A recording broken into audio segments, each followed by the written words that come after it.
मुख्यमन्त्री महोदयले चुनाव अगाडि भन्नुभएको थियो 2 महिना चाहिँ नारा लगाऊ, उहाँको पार्टीको झण्डा बोक र तिमीहरूलाई म इन्स्पेक्टर बनाइदिन्छु, नकुरीमा हालिदिन्छु। उहाँले कहीँ पनि भन्नु भएन इन्टरभ्यू बसेर गराइदिन्छु भनेर, उहाँले कहाँ पनि भन्नु भएन। यो कुनै पनि प्राइभेट कम्पनीको चाहिँ सेक्युरिटी गार्ड हायर गरेको होइन, यो एसपीएससीले एसआईको इन्टरभ्यू गरेको। यसमा चाहिँ पारदर्शिता हुनुपर्छ। अर्को अचम्मको कुरा त म तपाईँलाई के भनिदिउँ भन्दाखेरि जुन दिन रिजल्ट निस्क्यो, रिजल्ट निस्किनुको 2 दिन अगाडि हेर्नुहोस् है, रिजल्ट निस्किनु अब पर्सि छ, आधा जस्तो पार्टीहरू दिएको पनि कुराहरू हामीले सुन्दैछौँ। म चाहिँ एसआईमा पास भए भनेर चाहिँ त्यस्तो कहाँबाट आयो कन्फिडेन्स, कहाँबाट यो कुराहरू लिक भयो? आज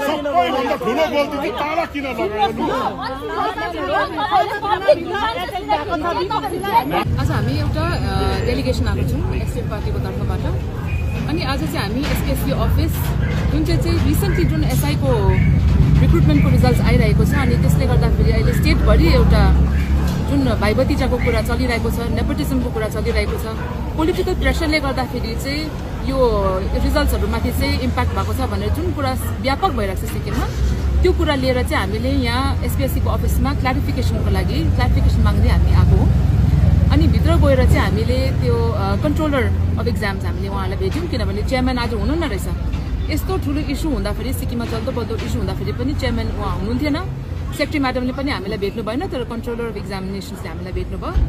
अनि हामीले चाहिँ एसडीएफ पार्टीबाट चाहिँ यही भन्नुको लागि, यही सोध्नुको लागि आएको थियौँ सिक्किमको जनताको हितमा अनि युथहरूको हितमा, किनभने उहाँहरू सबैजना जति पनि अपियर गरेको छ यो एक्जामिनेसन्समा, उहाँहरूले एउटा अनफेयरनेसको फिल भएकोले गर्दा उहाँहरूलाई यहाँनिर एकदमै फेयर एक्जामिनेसन्स भएको छैन भन्ने कुरा हामीले सुनेकोले गर्दाखेरि, अनि उहाँहरूले हामीलाई धेरै माध्यमबाट कन्ट्याक्ट गरेकोले गर्दाखेरि चाहिँ हामी उहाँहरूको पक्षमा 1-2 कुरा हामीले सोध्नुको लागि आएको थियौँ। के भयो तपाईँको मिटिङमा कन्क्लुजन के, आउटकम के थियो?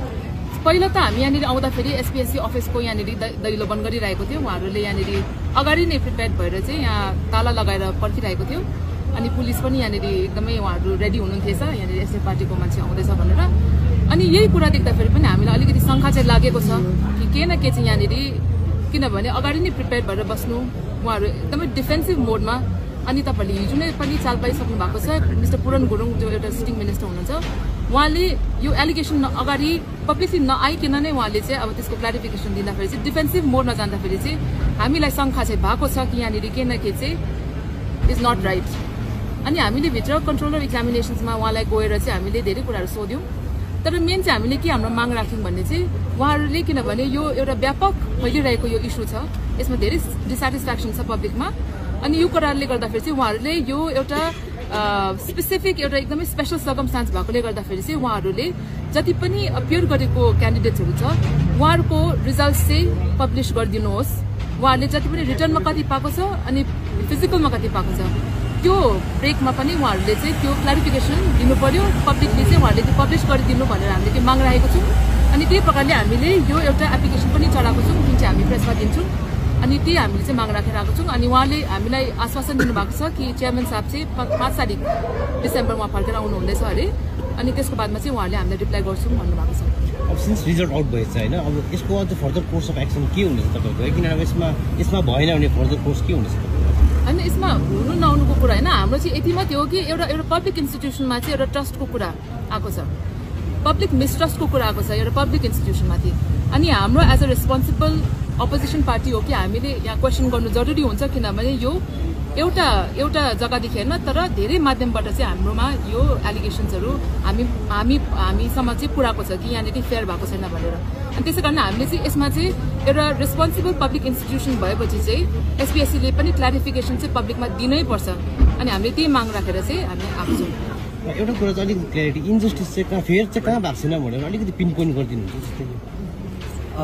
हेर्नुहोस्, म तपाईँहरूलाई उहाँको प्रश्नलाई म उत्तर दिँदै एउटा कुरा के भन्नु चाहन्छु भन्दाखेरि कुनै पनि विद्यार्थीको जीवनमा त्यो विद्यार्थीको पछाडिको उनीहरूको अभिभावकको तपाईँले सपना हेर्नुभयो भने शिक्षा उहाँले जब हासिल गर्छ, शिक्षा आर्जन गर्दै गर्दाखेरि शिक्षाको धेरै उद्देश्यहरू हुन्छ।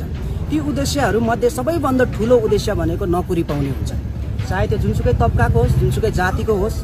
तर अहिले सिक्किममा हामीले हेऱ्यौँ भने तपाईँहरूलाई याद छ, तपाईँहरू पत्रकार साथीहरूले नै धेरैचोटि कभर गर्नुभएको छ, मुख्यमन्त्री महोदयले चुनाव अगाडि भन्नुभएको थियो 2 महिना चाहिँ नारा लगाऊ, उहाँको पार्टीको झन्डा बोक र तिमीहरूलाई म इन्सपेक्टर बनाइदिन्छु, नकुरीमा हालिदिन्छु। उहाँले कहीँ पनि भन्नु भएन इन्टरभ्यू बसेर गराइदिन्छु भनेर, उहाँले कहाँ पनि भन्नु भएन। तर अहिले हामी यो हेर्नुहोस् एसआईको जुन चाहिँ यो कुरा किन उठ्दैछ भन्दाखेरि कुनै पनि कम्पनीमा प्राइभेट कम्पनीको सिइओले चाहिँ तपाईँको सेक्युरिटी गार्ड हायर गरेको होइन। यो भनेको एसपीएससी भनेको राज्यको सबैभन्दा ठुलो निकाय हो जसले इक्जामिनेसन गराएर चाहिँ मेरिट लिस्टमा गर्नुपर्ने हो। तर त्यस्तो नगराएर हेर्नुहोस् त अहिले मुख्यमन्त्री महोदयले अघि मैले भनेको जस्तो के अरे 2 महिना नारा लगाऊ, तिमीलाई नोकरी दिन्छु, इन्टरभ्यूको कुरा कहीँ छैन। र अहिले हेऱ्यौँ हामीले यो एसआईको जब हामीले रिजल्ट हेऱ्यौँ, यो रिजल्ट हेर्दाखेरि जो जसले पनि यो पास भएर गए उनीहरूले थ्रु भए उनीहरूको हामीले फोटोहरू हेऱ्यौँ भने तपाईँहरूले पनि देख्नुभयो, सार्वजनिक भएको छ। उनीहरूको फोटोहरू हेर्दाखेरि उहाँ वर्तमान मुख्यमन्त्री महोदयको पार्टीको झन्डा बोकेको, कसैले र्याली गरिरहेको होइन, कसैले नाराबाजी गरिरहेको त्यस्तो फोटोहरू हामीले देख्यौँ। र यो चाहिँ के भयो भन्दाखेरि पारी स्याल कराउँदैछ, यता तपाईँको कुखुरा हरायो। र त्यस्तो प्रकारले सिक्किममा अहिले काम भएको कारणले गर्दाखेरि हाम्रो एउटै मात्रै माग हो। अहिले हामी भित्र इक्जामिनेसन अफ कन्ट्रोलर इक्जामिनेसनलाई उहाँलाई भेटेर आयौँ र उहाँलाई हामीले भेटेर मेमोरेन्डम चढाएका छौँ र उहाँले आश्वासन दिनुभएको छ कि यसमा चाहिँ झट्टभन्दा झट्ट चाहिँ हामीले डिमान्ड गरे मुताबिक उहाँले आश्वासन दिनुभएको छ कि यसमा उहाँले चाहिँ क्लियरिफिकेसन दिन्छु भनेर उहाँले भन्नुभएको छ। र उहाँको क्लियरिफिकेसन हामी पर्खिरहेका छौँ। म मुख्यमन्त्री महोदयलाई खास गरेर सरकारलाई अहिले पनि भन्न चाहन्छु, यो कुनै पनि प्राइभेट कम्पनीको चाहिँ सेक्युरिटी गार्ड हायर गरेको होइन, यो एसपीएससीले एसआईको इन्टरभ्यू गरेको। यसमा चाहिँ पारदर्शिता हुनुपर्छ र यसमा कस्तो खालके क्लियरिफिकेसन, कस्तो खालके जवाब एसपीएससीबाट आउँछ, यो एसपीएससीको चेयरम्यान साहबकोबाट आउँछ, त्यो मुताबिक हाम्रो प्रक्रियालाई हामी अगाडि बढाउनेछौँ। यसमा यस्तो कुरा उठिरहेको छ नि कि झन्डा बोक्ने कि नारा लाउने चाहिँ एसपीएससी परीक्षा बस्नु पाउँदैन, उत्तीर्ण गर्न पाउँदैन भन्ने प्रकारको नि प्रश्न। त्यो सरकारले जवाब दिनुपर्छ। किनभने मैले भने नि कुरा मिल्यो नि, झन्डा बोक नकुरी लगाइदिन्छु, इन्सपेक्टर बनाइदिन्छु। सायद उहाँले त्यही झन्डा बोकेको थियो होला। हामी यहाँ तपाईँहरूको कुरा तपाईँहरूले यो पनि भन्न चाहन्छ, हामी त्यो जतिजना पनि त्यो इन्टरभ्यूमा निस्केका छौँ उनीहरू सबैलाई हामीले दोषियाएको होइनौँ। कतिजना होला त्यसमा हुनसक्छ, सम्भवतः उहाँहरूले साँच्चै नै मेरिट लिस्टमा गएको होला।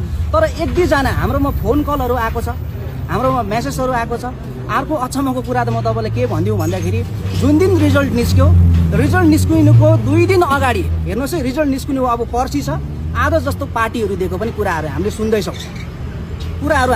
म चाहिँ एसआईमा पास भएँ भनेर चाहिँ त्यस्तो कहाँबाट आयो कन्फिडेन्स, कहाँबाट यो कुराहरू लिक भयो।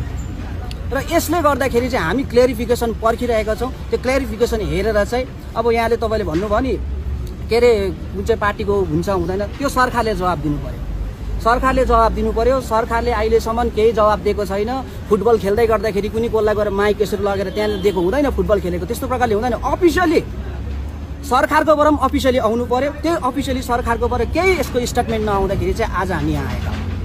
यसमा तपाईँहरूले भनेको जस्तो न्याय पाउनु भएन, यसमा साँच्चै नै अन्याय भएको छ कि यो रिक्रुटमेन्ट प्रक्रिया नै खारिज हुनुपर्छ भन्ने मागहरू थियो। त्यसमा मैले तपाईँलाई भने नि, हामी यो चाहिँ एसपीएससीको यसको हामी स्टेटमेन्ट, यसको जुन चाहिँ जवाब छ उहाँहरूले जवाब दिनुहुन्छ त्यो हेरेर चाहिँ हामी जे हुन्छ सबैभन्दा पहिला त तपाईँ मिडिया साथीहरूले नै याद पाउनुहुनेछ।